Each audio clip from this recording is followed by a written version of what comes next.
오늘 함께 하실 말씀은 누가복음 19장 1절부터 10절입니다.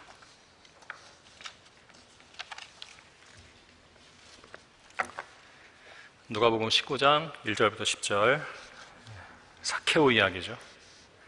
제가 받들어서 읽겠습니다. 예수께서 여리코로 들어가서 그곳을 지나가시더라. 보라, 사케오라는 사람이 있었는데 그는 세리장이요 또 부자더라. 그는 예수가 누군지 보고자 하였으나 무리 때문에 어찌할 수 없었으니 이는 그가 키가 작기 때문이더라.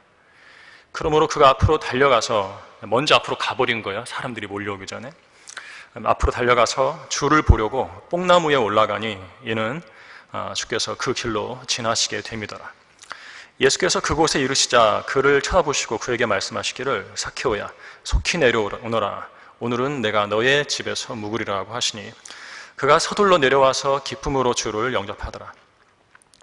무리가 그것을 보고 모두 수군거리며 말하기를, 그가 죄인과 더불어 손님이 되어 들어갔다라고 하더라. 그때 사케오가 서서 주께 말씀드리기를, 보소서 주여, 내 소유의 절반을 가난한 사람들에게 나누어 주겠나이다.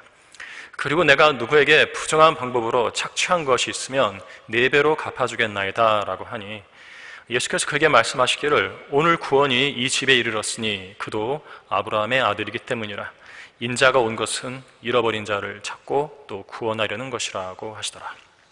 자, 말씀을 위해서 잠시 기도하도록 하겠습니다. 저희를 예수 그리스도의 보혈로 구속하여 주시고 날마다 그 따스한 손길로 보살펴 주시는 전지전능하신 하나님 아버지께 찬양과 영광을 돌려드립니다.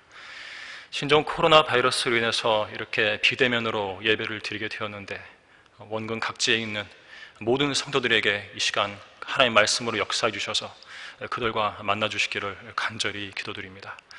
저희들은 생애에 많은 문제들을 안고 있지만 바라봐야 할 분은 하나님 한 분뿐이십니다.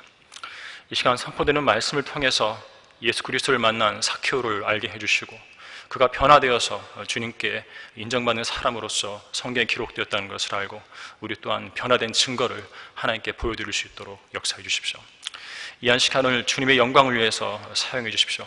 속히 다시 오실 주 예수 그리스도의 이름으로 감사드리며 기도하였습니다. 아멘. 자, 오늘 설교의 제목은 변화의 증거를 보이라입니다. 변화의 증거를 보이라.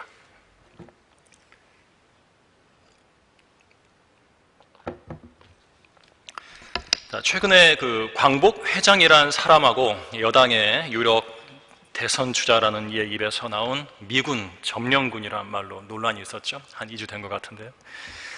두 사람은 왜 비슷한 시기에 같은 주장을 했는지 정말 궁금해요. 서로 잘 아는 사이인지 친구인지 모르겠습니다. 광복된 지가 언젠데 76년이 지났거든요. 지금도 광복회라는 게 있다는 것이 의아스럽죠. 우리나라가 아직도 정상적인 광복을 맛보지 못해서 근대사를 다시 쓰고 싶어하는 것 같아요.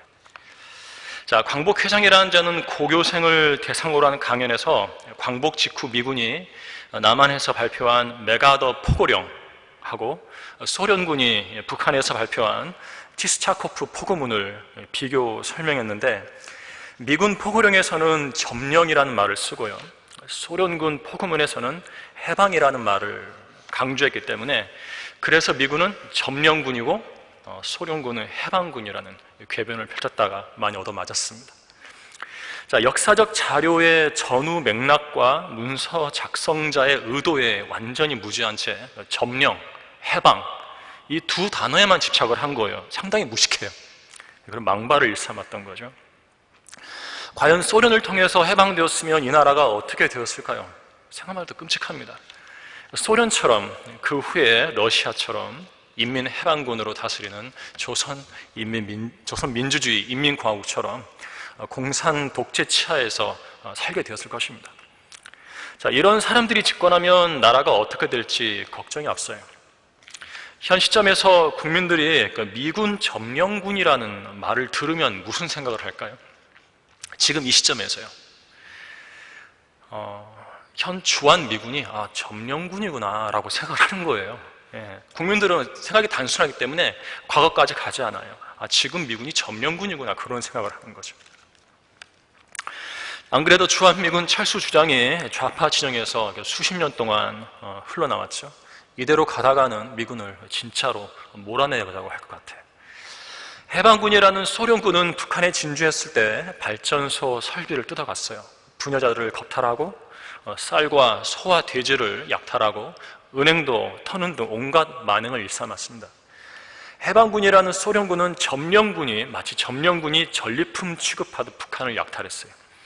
적그리스도가 평화라는 말로 많은 것을 멸할 것을 미리 보여준 역사의 단편이었습니다. 미군은 당시 우리나라를 점령하고 있던 일본 제국군을 점령하기 위해서 온 점령군이었어요. 상황 판단을 잘 해야죠. 임무를 완수한 뒤에는 이북 공산주의자들로부터 남한을 지켜주기 위해서 주둔하기 시작했습니다. 주둔군이 된 거예요. 자, 주둔군이 된 미군은 그 뒤 한미 상호 방위 조약이 체결되면서 동맹군으로 그 성격이 바뀌었습니다. 우리나라는 중국, 러시아, 북한이라는 호전적인 공산국가, 세계에서 가장 호전적이죠. 이 세 나라를 머리에 이고 있기 때문에 주한미군이라는 이 존재가 우리에게는 상당히 중요한 거예요. 방패막이잖아요. 주한미군이 떠나면 바로 먹히게 돼 있어요. 아직도 미 제국주의자들이 남한을 점령하고 있다는 이북 공산주의자들의 망상을 앵무새처럼 떠벌리고 있다면 그 사람은 대한민국 국민 아니에요. 우리나라 시민권만 가지고 있지 대한민국 국민은 아니에요. 짐을 싸서 소련이 해방시켜준 북한으로 가서 고난의 행군이나 하면서 살아야 하는 것입니다. 역사적으로 보면 자국이 외국 군대에 점령당해서 그 지배하에 들어가면 점령군에 협력해서 동족을 강탈하는 자들이 늘 있었어요. 압제자가 등장하면 압제자의 편에 서는 변절자들이 있었는데요. 초림 당시에는 세리들이 그랬죠. 세리들은 로마 제국의 식민 통치하에 있던 이스라엘에서 세무 행정을 담당하면서 세금을 징수하는 관리였습니다. 당시 로마 제국은 그들이 정한 일정 금액만 세금으로 요구했기 때문에 세리들은 백성들이 내야 할 세금을 자기들 멋대로 정해놓고요. 로마 제국이 요구한 일정액은 제국에다 갖다 바치고 나머지는 자기들이 먹은 거죠. 그래서 백성들은 이것을 못 살겠다고 아우성이었어요. 사실상 이거는 합법적인 강탈이었어요. 로마 제국의 묵인 하에 세리들이 마음대로 백성들을 착취하도록 합법적으로 해줬던 거죠. 초림 당시 유대인들에게 세리는 민족의 압제자인 로마 제국의 하수인들이었고요. 죄인들과 창녀들, 심지어 이교도들과 같은 멸시를 받는 개들에 불과했던 것입니다. 오늘은 그런 인물들 가운데 사케오가 등장합니다. 유대인들에게는 아주 나쁜 인간이었어요. 사케오 이야기는 누가복음에만 등장하는데요. 소위 세리장이면서도 체면을 구기면서까지 뽕나무 위까지 올라갔어요. 남들이 다 보는데 채통이 좀 상했겠죠. 겉으로 보기에는. 뽕나무 위에 올라가서 예수님께 관심을 보였습니다. 매우 순수한 모습이었어요. 사케오는 동족에게 멸시받는 자신의 이름을 불러주고 또 자기 집에 묵겠다고 하신 예수님께 마음이 녹아내려서 극적인 회심을 하게 됩니다. 얼마나 사랑에 목말랐으면 그랬을까 싶어요. 돈만 많았지 실은 이 가장 중요한 정서가 메말라 있던 사람이었어요. 사케오가 바리새인이나 서기관을 만났다면 오늘의 관심사가 될 수 없겠지만 그가 예수님과 만났기 때문에 관심이 가는 것입니다. 변화된 세리장의 이야기를 통해서 우리는 오늘 무엇을 배우며 하나님께 나아갈 것인가 기대되지 않습니까? 자, 변화된 증거를 보이라. 첫째, 사케오는 소문만으로 듣던 예수님이 누군지 보고 싶어 했습니다. 자, 1절부터 4절까지 좀 읽어볼게요. 예수께서 여리코로 들어가서 그곳을 지나가시더라. 보라, 사케오라는 사람이 있었는데 그는 세리장이요 또 부자더라. 그는 예수가 누군지 보고자 하였으나 무리 때문에 어찌할 수 없었으니 이는 그가 키가 작기 때문이더라. 그러므로 그가 앞으로 달려가서 주를 보려고 뽕나무 위에 올라가니 이는 주께서 그 길로 지나시게 됨이더라. 애들이 올라가면 모르겠는데 다 큰 어린이, 그것도 세리장이 올라갔어요. 자, 예수님께서 여리코로 들어가서 그곳을 지나가실 때 세리장이었던 부자인 사케오라는 사람이 예수님이 누군지 보고 싶어 했습니다. 삭개오는 아직까지 예수님을 멀리서라도 뵙지 못한 것으로 보이고요. 그런데 그를 가리켜서 저자인 누가는 삭개오라 하는 사람이라고 소개하고 있어요. 삭개오라 하는 사람이라는 호칭은 어떤 사람이 불러주었느냐에 따라서 의미가 달라지는데, 삭개오는 누가가 그렇게 불러준 반면 마태복음의 저자인 마태는 스스로를 가리켜서 마태라 하는 남자라고 소개하고 있어요. 우리 마태복음 9장 9절로 가보도록 하겠습니다. 마태복음 9장 9절입니다.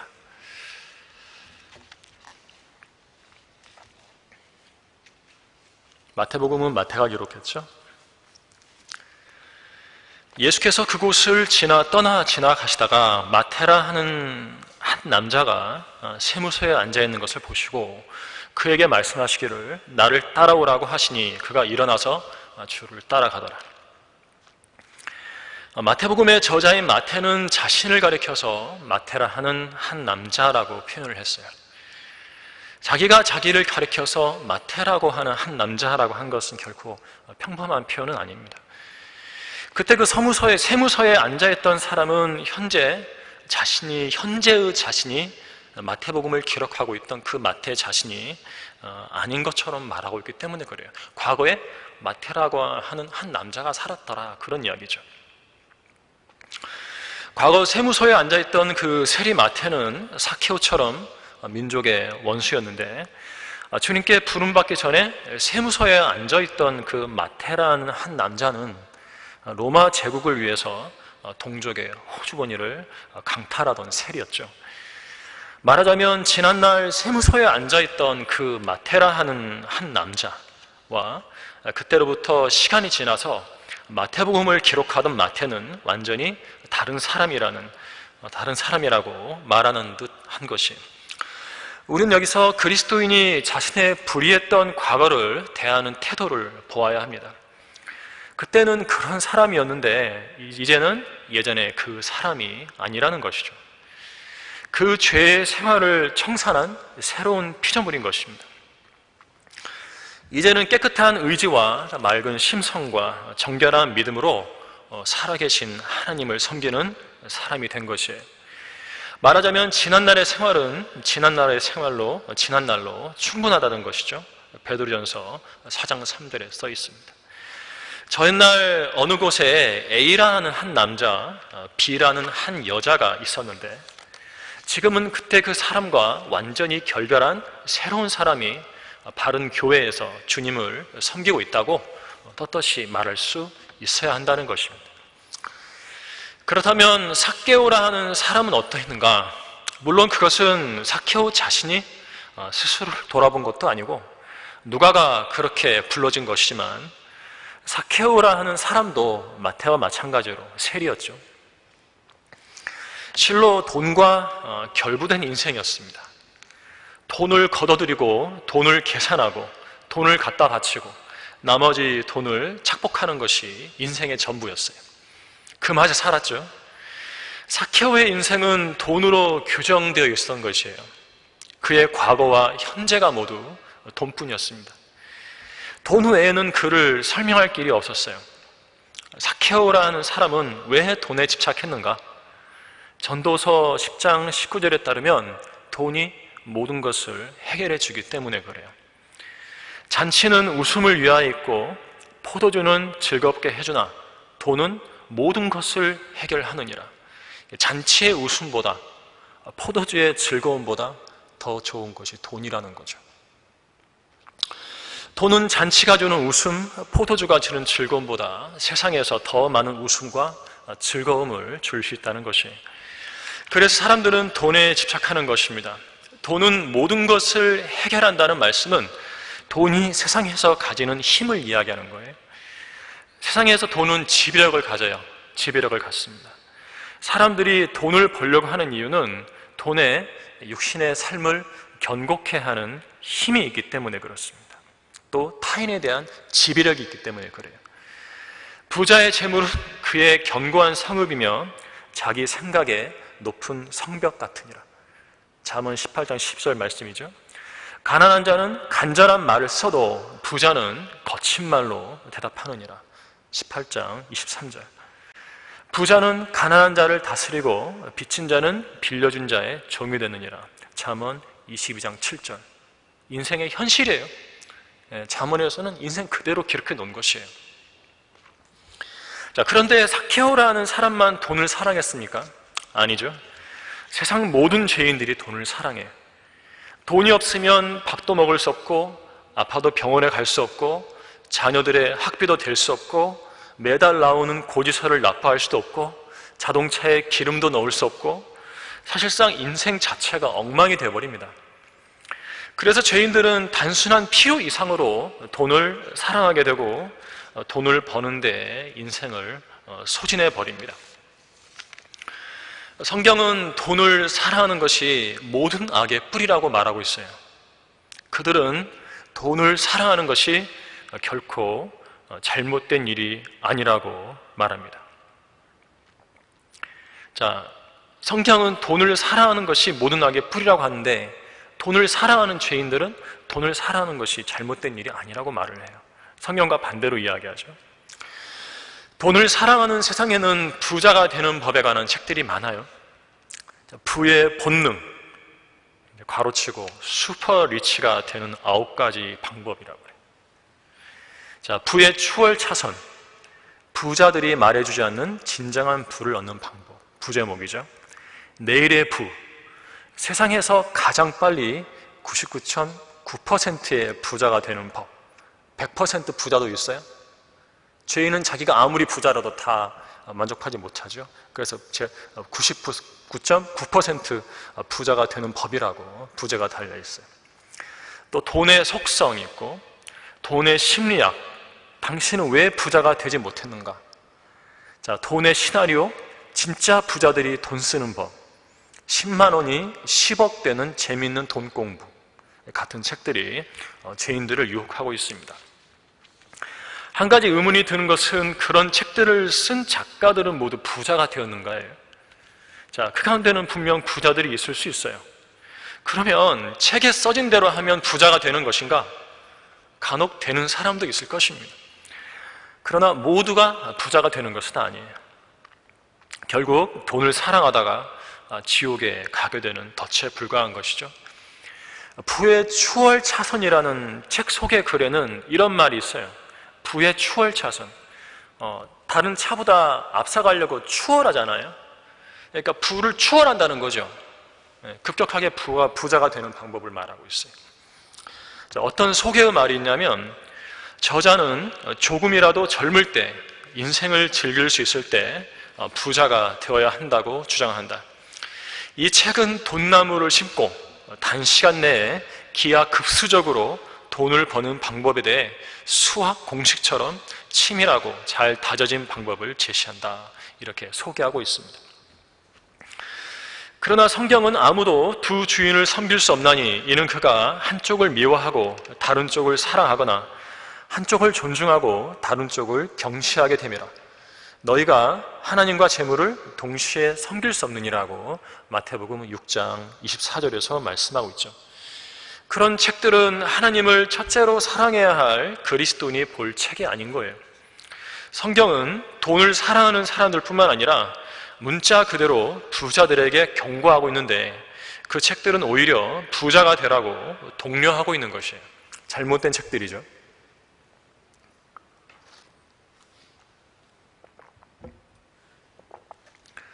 예수님을 만나기 전에 우리는 모두 삭개오라는 사람과 같은 사람이었어요.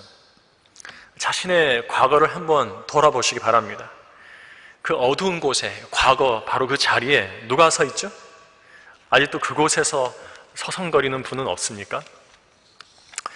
그러면 삭개오라는 사람이 만난 예수님은 어떤 분이셨는가를 볼게요. 삭개오가 예수님을 만났을 때 예수님은 아주 가난한 분이셨죠. 머리 늙 곳도 없는 분이셨어요. 그런데 그분의 가난함이 그분을 영접한 우리를 부욕해 했다는 것을 알고 계십니까? 우리는 주 예수 그리스도의 은혜를 알아야 돼요. 부요하신 분이 우리를 위하여 가난하게 되신 것은 그분의 가난함으로 인하여 우리를 부욕해 하려 하셨기 때문이라고 고린도후서 8장 9절에 기록하고 있습니다. 예수님은 하나님으로서의 영광을 버리고 성육신하셔서 가난하게 되셨죠.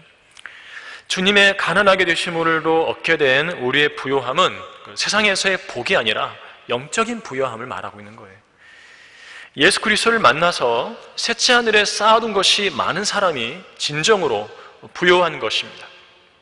따라서 성경이 우리에게 권면하는 것은 그리스도와 함께 살아난 우리는 위에 있는 것들을 구해야 한다는 것이에요. 하늘의 시민권을 가진 우리는 위에 있는 것들에 마음을 두고 땅에 있는 것들에 마음을 두지 말아야 한다는 것이죠. 세상에서 부자가 되려고 애쓰지 말라는 것입니다. 하늘에 많은 상급이 쌓인 영적인 사람이 되어야 한다는 것이에요. 이것이 자신의 생명이 그리스도와 함께 하나님 안에 감추어진 성도가 이 세상을 살아가는 자세인 것입니다. 좀과 녹이 해치고 도둑들이 뚫고 들어와 도둑질에 가는 세상 재물을 쌓아두려 하지 말고 우리 자신을 위하여 하늘에다 보물을 쌓아둬야 합니다. 그것이 진정으로 우리 자신을 위한 일이에요. 주님은 너희 보물이 있는 곳에 너희 마음도 있느니라고 말씀하셨죠. 성도 여러분의 마음은 지금 어디에 있습니까? 여러분의 옛사람이 여전히 어두운 곳에서, 과거의 그 어두운 곳에서 힘을 쓰고 있지는 않습니까? 성도 여러분에게 영향을 주고 있는 것이 여전히 그 옛날에, 저 옛날에 그 옛사람인 것은 아닙니까? 변화의 증거를 보이라. 두 번째로 자신을 보려고 뽕나무 위에 올라간 삭개오에게 예수님은 관심을 보이시며 그의 이름을 부르셨어요. 자, 우리 본문 누가복음 19장 5절과 6절이죠.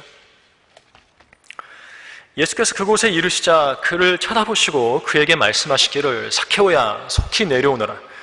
오늘은 내가 너의 집에서 묵으리라고 하시니 그가 서둘러 내려와서 기쁨으로 주를 영접하더라. 속히 내려오라고 말씀하시니까 서둘러서 내려왔죠. 너무 좋은 거예요. 자기를 불러주셨잖아요. 자, 키 작은 삭개오는 무리보다 앞서가서 뽕나무에 올라가 자리를 잡았어요. 그리고 주님을 기다리고 있었죠. 무리와 함께 이동했다가는 그 밀치는 힘에 끼어들 수가 없었기 때문에 그래요.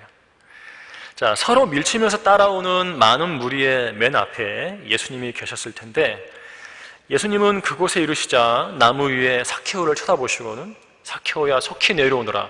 오늘은 내가 너의 집에서 묵으리라고 하셨어요. 죄인들을 불러 회개에 이르게 하려고 오신 예수님은 자신이 부르실 죄인들의 이름을 알고 계셨던 거예요. 처음 보는 죄인의 이름을 알고 계신다는 것은 그 사람이 어떤 사람인가도 알고 계신다는 뜻인데요. 이는 예수님이 하나님이시기 때문에 가능한 일이었죠. 어느 6월절 명절날에 주님께서 예루살렘에 계실 때 많은 사람이 그분께서 행하신 기적들을 보고 그분의 이름을 믿었는데 예수님께서는 그들이 주님을 믿었다고 해서 그들에게 자신을 맡기지는 않으셨어요. 왜냐하면 모든 사람을 아시기 때문이죠. 또한 사람 속에 무엇이 들어있는지를 아시기 때문에 누가 사람에 관해서 증거하는 것도 주님께는 필요하지 않았습니다. 예수님은 하나님이시기 때문에 모든 사람을 아시는 거예요. 에스겔서 11장 5절에서 내가 너희 마음속에 생기는 일들을 일일이 아노라고 하신 바로 그 하나님이신 거죠. 주님께서는 모든 사람을 아시되 그가 어디에 사는 누구고 그의 마음속에 무엇이 들어있으며 장차 무슨 일을 저지를지를 훤히 알고 계시는 것이에요. 빌립이 데려온 나다나엘을 만나셨을 때에는요, 보라 참으로 이스라엘 사람이라 그에게는 간사함이 없도다라고 말씀하셨어요. 처음 봤는데요. 자, 그러자 나다나엘은 놀라서 주께서 언제부터 나를 아시나이까라고 여쭈었죠. 물론 이제 네가 무화과 나무 아래 있을 때 내가 너를 봤다고 했는데 주님께서는 이렇게 처음 만나는 사람의 모든 것을 꿰뚫어 보시는 분이죠. 자, 처음 만나는 사람이 나를 훤히 꿰뚫고 있다는 사실을 알았을 때 놀라지 않을 사람이 누굽니까? 예수님은 하나님이시기 때문에 우리에 대해서 우리의 과거와 현재는 물론 우리의 미래까지도 훤히 알고 계시는 것이에요. 우리는 내 옆에 성도를 대할 때 그의 현재는 물론 그의 과거와도 함께 만난다는 사실을 알아야 합니다. 한 사람의 현재는 그의 과거가 축적되어서 만들어진 것이기 때문에 그렇죠. 사람의 행위는요, 오늘 만들어진 행위가 아니에요. 어릴 때부터 자라오면서 만들어진 거죠. 쌓인 것이에요. 그래서 그 사람의 행동이 이해가 안 될 때는 그 사람을 우리가 좀 이해심을 가지고 다가가야 할 필요가 있어요. 그냥 그 자리에서 내쳐버리면은 교제가 안 돼요. 그런 걸 좀 조심해야겠더라고요.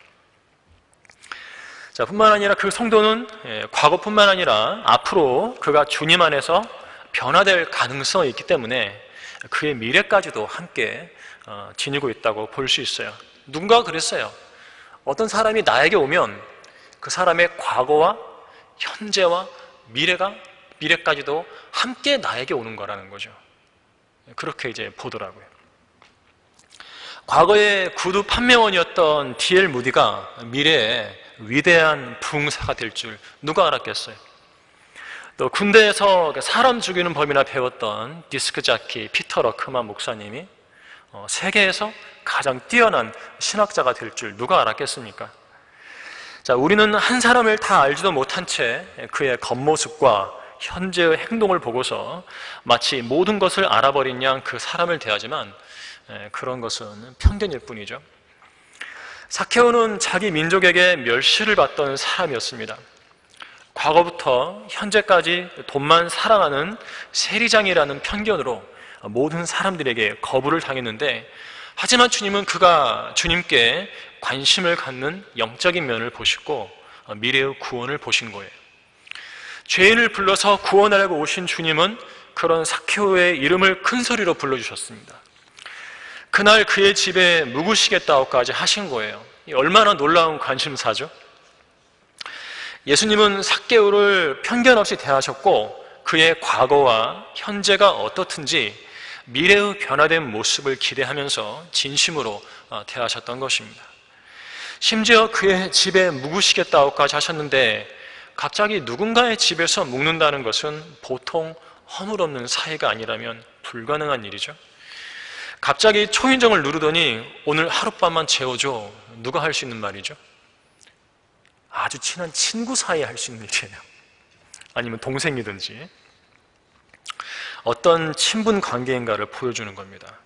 근데 예수님과 사케오는 그날 처음 만났는데 예수님께서 사케오 집에서 묵으시겠다고 하신 거예요. 자, 사케오에게 예수님은 다만 멀리서나 바라봐야 할 동경의 대상이었는데, 그 예수님이 사케오 집에서 묵으시겠다고 직접 바짝 다가오신 거예요. 사람을 다루실 줄 아시잖아요. 그런 예수님께 사케오가 감동에 버리지 않았을까요? 동족에게 외면당하고 버림받은 자신을 그토록 가까이 대해주시니까 그만 마음이 녹아버려가지고 나무에서 서둘러 내려와서 기쁨으로 주님을 영접했던 거죠. 성도 상호간에도 이러한 감동이 필요하지 않나 생각이 돼요. 예배를 드린다는 목적으로 교회는 오지만 그 외에 아무것도 없다면 그냥 밀물처럼 왔다가 썰물처럼 빠져나가는 만남이 될 뿐이에요. 아무런 정도 들지 않아요. 그러나 그 이상으로 형제 자매님들의 이름을 따뜻하게 불러주고 관심을 표명하고 함께 기뻐하고 함께 슬퍼한다면 그것이 바로 교회고 그리스도인들의 모임이 아니겠습니까? 너희가 서로 사랑하면 이것으로 모든 사람이 너희가 나의 제자인 줄 알리라고 요한복음 13장 35절에서 주님께서 말씀하셨어요. 이것을 우리는 실천해야 하는 것이에요. 예수께서 처음 만나신 사케오의 이름을 불러주셨을 때 외로운 사케오는 비로소 의미 있는 사람이 된 거예요. 이름을 불러준다는 것은 하나의 몸짓에 지나지 않던 존재에게 의미를 부여하는 일이죠. 우리는 우리가 만나는 성도들을 가볍게 대하지 말고요, 의미 있게 대해야 합니다. 우리 모두 하나님의 자녀들이고 우리 각인 안에는 우리의 과거는 물론 그리스도 안에서의 현재와 미래까지 인생 전체가 들어있기 때문입니다. 말하자면 우리는 과거에 그리스도로부터 분리되어 있었고 이스라엘 나라에 속하지 않은 타국인이요 약속의 언약들로부터는 생소한 사람이었으며 소망도 없고 세상에서 하나님도 없던 이방인이었죠. 하지만 이제는 유대인이든 이방인이든 그리스도 예수 안에서 그리스도의 피로 가까워져 하나님과 화해했고 한 성령으로 아버지께 나아가게 되었습니다. 이제부터는 우리 이방인들이 더 이상 나그네도 타국인도 아니요 오히려 성도들과 같은 시민이며 하나님의 가족이 된 것이에요. 우리는 사도들과 선지자들의 기초 위에 세워졌으며 예수 그리스도께서 친히 귀중한 모퉁이 돌이 되셨고 그분 안에서 건물 전체가 함께 알맞게 맞추어져 주 안에서 거룩한 성전으로 자라가며 또한 그분 안에서 우리도 성령을 통하여 함께 하나님의 거처로 지어져 가고 있는 것이에요. 우리는 하나의 공동체예요. 자라나는 성전이지 않습니까? 서로 아끼고 사랑해야죠. 이곳에 모인 우리는 과거에는 이스라엘 나라에 속하지 않은 소망 없는 타국인이었지만 현재는 하나님의 가족이 되었고 하나님의 거처인 거룩한 성전으로 지어져서 장차 완성될 것이에요. 과거와 현재와 미래의 관점에서 볼 때 우리 그리스도인들은 실로 어마어마한 인생들인 거죠. 자, 서로 아끼고 사랑해야 합니다. 우리는 한 개인을 대할 때 곧잘 선입견과 편견에 사로잡히곤 해요. 내 생각으로 그 사람을 규정해버리죠. 내 생각 속에 그 사람이 항상 머물러 있기를 원해요. 무형의 폭력을 행사하는 거죠. 그 사람은 원래 그런 사람이라고 단정해버리는 것입니다. 그리스도인 안에 잠재된 모든 가능성을 그리스도인이라는 사람들이 스스로 제거해버리고 만나는 거예요. 앞으로 그 성도가 어떻게 변할지 알지 못하면서 편견의 철창 속에 가둬두려고만 하는 것입니다. 그러지 말아야 돼요. 우리 옆에 있는 분들은, 그리고 지금 모니터 앞에 앉아 계신 분들은 예수 그리스도의 피로 값주고 사신 소중한 성도들입니다. 미래의 영원한 영광의 비중을 담고 있는 성도들이죠. 서로를 업신여기지도 말고 자기 잘난 맛에 독자적으로 움직이려 하지도 말아야 합니다. 우리는 한 몸이에요. 그리스도의 몸인 것이죠. 몸은 한 지체가 아니라 여러 지체로 되어 있어요. 하나님께서는 그분께서 친히 원하시는 대로 지체들 각각을 그리스도의 몸 안에 두셨습니다. 우리 각자에게는 위치가 있는 거예요. 서로에게 필요한 사람들이 된 것입니다. 옆에 있는 성도들을 아끼시고 이해하고 배려하면서 믿음의 길을 함께 걸어가야 하겠습니다. 변화의 증거를 보이라. 세 번째로요, 주님께서 삭개오의 손님이 되시자 수군거리는 무리가 있었습니다.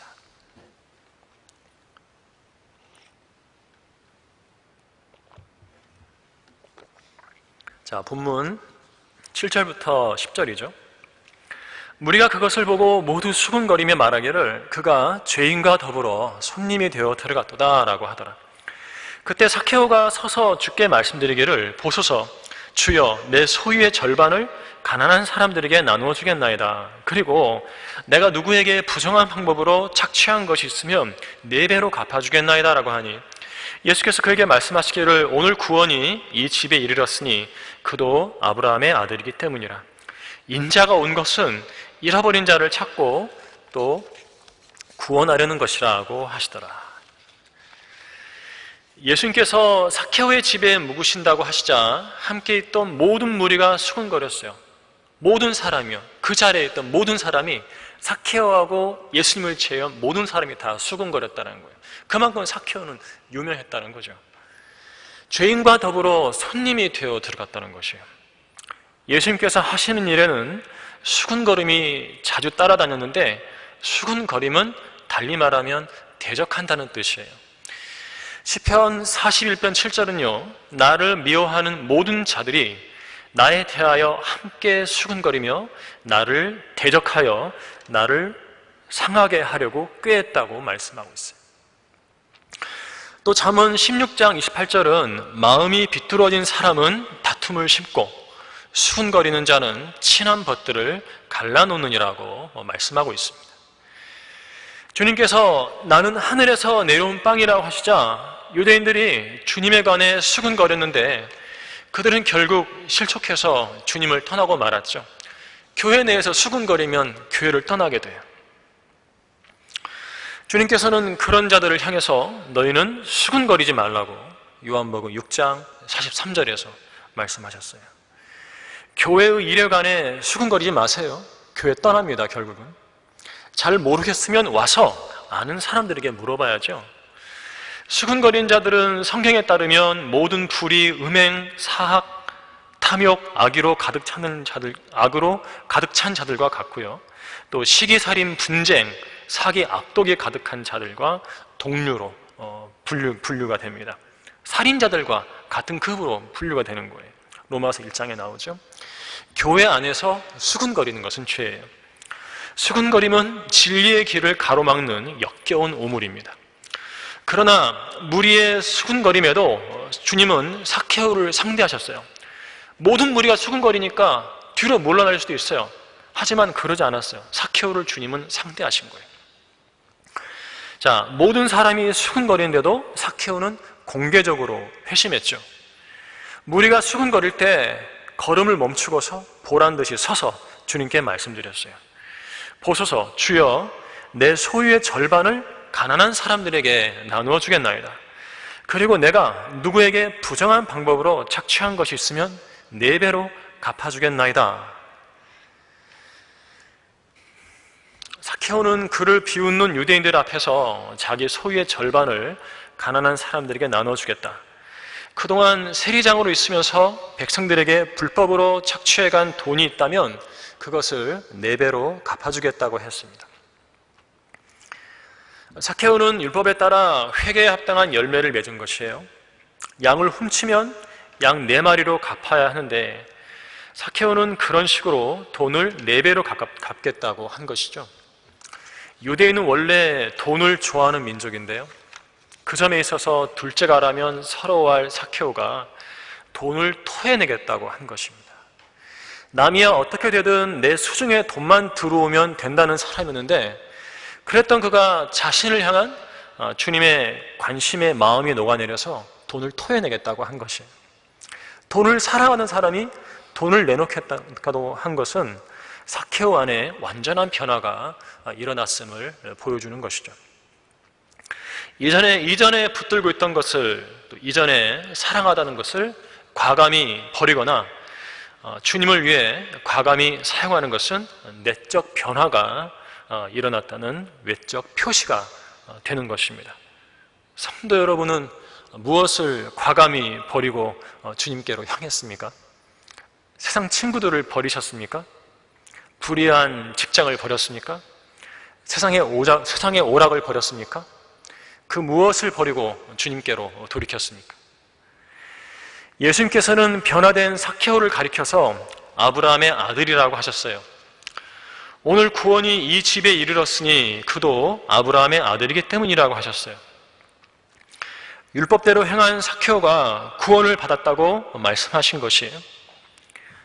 아브라함의 아들이란 아브라함이 행한 것처럼 행하는 사람을 일컫는 말인데요. 아브라함은 순종의 대명사죠. 아브라함은 하나님께서 원하시는 것은 무엇이든지 했던 사람입니다. 갈대아 우르를 떠나라 하시니까 어디로 가는지도 모르면서 고향을 떠났어요. 독자 이삭을 번제로 바치라니까 정말로 칼로 찔러 죽여서 불태워 바치려고 했습니다. 하나님의 명령 앞에서는 눈에 뵈는 게 없는 사람이었죠. 오늘 본문에서는 사람을 두려워하지 않고 회개에 합당한 열매를 맺은 삭개오를 가리켜서 그 아브라함의 아들이라고 부르신 것이에요. 삭개오가 구원을 받았다는 뜻이죠. 초림 당시 유대인들은 자신들이 아브라함의 육적 후손인 것만을 자랑했지 정작 아브라함처럼 살려고는 하지 않았습니다. 아브라함은 우리의 조상이라고 자랑하는 그들에게 주님께서는 너희가 아브라함의 자손이었다면 아브라함의 일을 행하였으리라. 그러나 이제 너희는 하나님께로부터 들은 진리를 너희에게 말한 사람이 나를 죽이려고 하는도다. 아브라함은 이렇게 하지 않았도다. 너희는 너희 아비의 일들을 행하는도다 라고 하시면서 그들을 마귀의 자식이라고 하셨어요. 너희는 너희 아비 마귀에게서 나와서 너희 아비의 정욕을 행하고자 하는도다. 그는 처음부터 살인자였으며 진리 가운데 거하지 아니하였으니 이는 자기 안에 진리가 없음이라. 요한복음 8장 44절과 45절 말씀입니다. 왜 교회 다닌다는 사람들이 바른 성경을 거부하고 진리를 못 알아듣는가? 예수님에 따르면 그들이 마귀에게서 나온 마귀의 자식들이기 때문에 그래요. 어찌하여 너희는 내 말을 깨닫지 못하느냐? 이는 너희가 나의 말을 들을 수 없기 때문이라. 너희는 너희 아비 마귀에게서 나와서 너희 아비의 정욕을 행하고자 하는도다 라고 말씀하시는 것이에요. 말씀을 깨닫지 못하는 것이 바로 마귀의 자식들의 특징이라는 것입니다. 예수님께서는 죄인을 구원하려고 오셨지만 진리를 거부하고 대적하는 자들에 대해서는 거침없이 말씀하셨습니다. 진리를 가르치시는데 받아들이지 않는다? 그러면 마귀의 자식이라고 주님께서도 그 사람을 거부하셨던 것이에요. 사랑과 공의가 주님께는 함께 있었죠. 주변 사람들이 나의 믿음을 어떻게 생각하느냐는 중요하지 않습니다. 내가 믿는 예수님을 그들도 믿고 따르는가? 내가 믿는 바른 성경과 그 진리의 지식을 그들도 믿고 따르는가가 중요한 거예요. 우리의 마음도 그렇잖아요. 우리처럼 바른 성경을 택해서 그들도 진리를 실행하며 살기를 원하잖아요. 하지만 우리의 이러한 갈급한 마음을 그들이 거부하면 우리도 그들을 거부할 수밖에 없는 거죠. 사랑과 공의는 항상 함께 가는 거예요. 자, 나와 동일하게 믿고 따르지 않으면 그들과 나는 영원히 결별할 수밖에 없는 것입니다. 예수님을 믿고 따르기 위해서라면 사람들의 시선과 조소를 게으르지 않는 자세가 필요한 것입니다. 자, 내가 보는 바른 성경과 진리의 서적들을 다른 교회에 다니는 가족과 친지들이 좋아하지 않는다 해도 그에 아랑곳하지 않아야 돼요. 가족을 신경 써가지고 수치감을 느끼면서 보는 사람들은 자기만 간신히 보고 있지만 가족의 시선을 아랑곳하지 않고 담대하게 보고 또 적극적으로 제시하는 사람은 결국 가족을 바른 교회로 인도하는 것을 보게 됩니다. 삭개오는 이전에 죄의 생활에서 돌이키는 변화를 보였습니다. 마틴 루터는 다시는 죄를 되풀이하지 않는 것이 진정한 회개이다라고 했어요. 이전에 잘못했던 것을 다시는 되풀이하지 않는 것이 진짜 회개라는 것이죠. 그런데 성경은요, 회개의 증거가 빛의 자녀로서 사는 것이라고 말씀합니다. 우리 다 함께 에베소서 5장으로 가가지고 에베소 5장 8절에서 11절까지 함께 보도록 하겠습니다.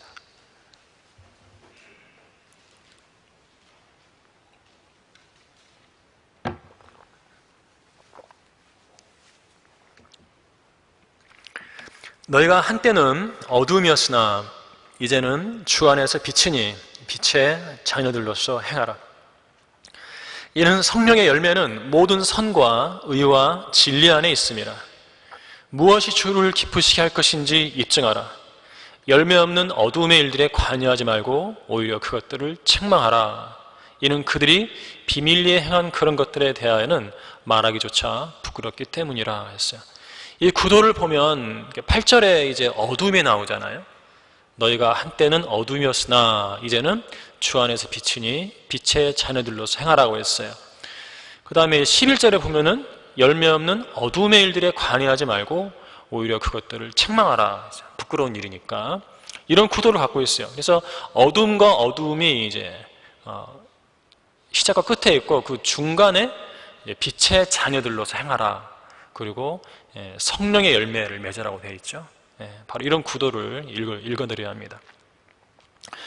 자, 고린도 후서 13장 5절에 따르면 우리가 믿음 안에 있는지 우리 자신을 시험하고 스스로 입증해야 하지만 방금 읽었던 에베소서 5장에서는 무엇이 주를 기쁘시게 할 것인지 입증하라고 명령하고 있습니다. 무엇이 주님을 기쁘시게 할 것인지는 입증할 것이 많이 있어요. 그렇지만 이 본문에 따르면 열매 없는 세상의 어둠의 일들에 관여하지 말고 빛의 자녀들로서 성령의 열매를 맺는 것, 이것이 바로 주님을 기쁘시게 하는 일이라는 거죠. 주님을 참으로 기쁘시게 하는 일이라는 것이에요. 세상의 죄는 책망하되 그 안에서 일어나는 일들에 관여하지는 말고 성경에서 말씀하시는 일들을 빛의 자녀로서 성령의 열매를 맺으면서 행해야 한다는 것입니다. 과거의 죄에서 돌이킨 현재의 그리스도인은 빛의 자녀로서 살아야 하는데 그 증거가 성령의 열매라는 거예요. 갈라디아서 5장 22절과 23절에 나온 대로 사랑과 기쁨과 화평과 오래 참음과 친절과 선함과 믿음과 온유와 절제가 빛의 자녀의 특징인 것입니다. 이것이 우리가 주님을 기쁘시게 하는데 주력해야 할 부분이에요. 변화의 증거로서 제시할 핵심적인 부분입니다. 구약의 삭케오가 율법대로 보상함으로써 변화의 증거를 보였다면 신약의 그리스도인은 성령의 열매를 맺음으로써 변화의 증거를 보여야 하는 것입니다. 결론을 맺겠습니다. 만일 삭케오가 머뭇거리며 나무에서 내려오지 않았다면 성경에 기록된 역사적인 장면은 없었을 것입니다. 예수 그리스도 초청에 반응하지 않았다면 더 이상 기회가 없었을지도 몰라요. 주님의 부르심에는 이와 같이 즉각적으로 반응해야 합니다. 주님은 우리를 변화로 부르고 계시는 것이에요. 예수님께서 회심하고 변화된 삭케오 집에서 묵으셨듯이 불의한 과거를 벗어버리고 변화된 우리 안에, 바로 그 우리 안에서 주님은 사셔야 하는 것이에요. 옛 생활에 캐캐묵은 냄새를 풍기면서 주님을 모실 수는 없지 않습니까?